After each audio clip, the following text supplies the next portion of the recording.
నేనెప్పుడు ఆంధ్రప్రదేశ్‌కెళ్ళినా గానియండి, మా ఊరెళ్తానండి. మా ఊరెళ్ళినప్పుడు మా పొలం చేసే రైతులు, కౌలు రైతులు ఎవరైతే ఉంటారో వాళ్ళు నా దగ్గరకొచ్చి, "అమ్మా గిట్టుబాటు కావట్లేదమ్మా, ఖర్చులెక్కువైపోయినియమ్మా" అని చెప్తా ఉంటారండి. అంటే 6 కాలాలు కష్టపడి పండిస్తే ఆళ్ళకి వచ్చే పడే కష్టానికి, వాళ్ళు పెట్టే ఖర్చుకి, వాళ్ళకొచ్చే ఆదాయానికి చూసుకుంటే చాలా తక్కువుంటుందండి.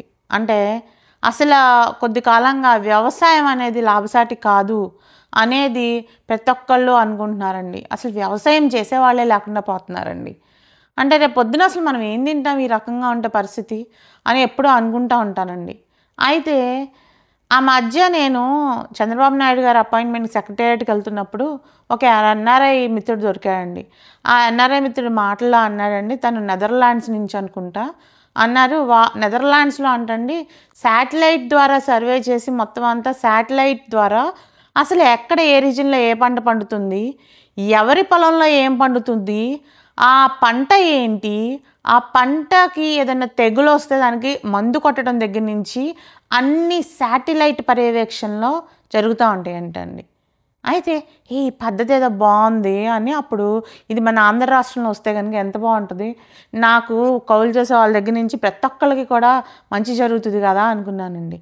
నిన్న చూస్తే చంద్రబాబు నాయుడు గారు శాటిలైట్ ద్వారా సర్వే చేయించండి, పంటలు మంచిగా పండేటట్టుగా చూడండి, రైతులకి మంచి చేయాలి అన్నారండి. అయితే అసలు ఈ శాటిలైట్ ద్వారా ఏం జరుగుతుంది అని ఒక్కసారి ఆలోచిస్తేనండి, ఇప్పుడు మనము దీని ద్వారా ఏంటంటే అసలు ఏ పంట వేస్తున్నారు ఎక్కడ అనేది తెలుస్తుందండి.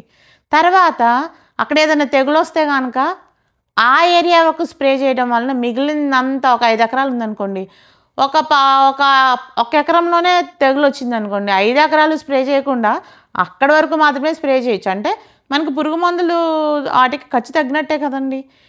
ఇది ఒక్కటే కాకుండా అసలు వెదర్ మూలాన వీటన్నిటి మూలాన మారే పరిస్థితులకు అనుగుణంగా మనం ఏ రకమైన పంటేస్తే కనుక మనకు లాభం వస్తుంది అనే దాని మీద కూడా శాటిలైట్ ద్వారా ఫుటేజ్ ద్వారా అధ్యయనం చేయొచ్చండి.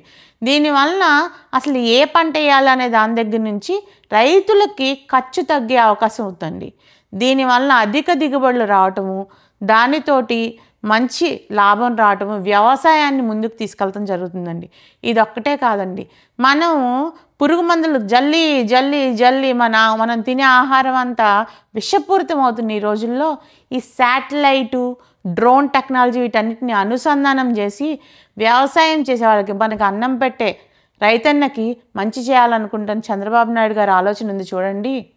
అదండి ఒక నాయకుడికి ఉండాల్సిన లక్షణం. Thank you.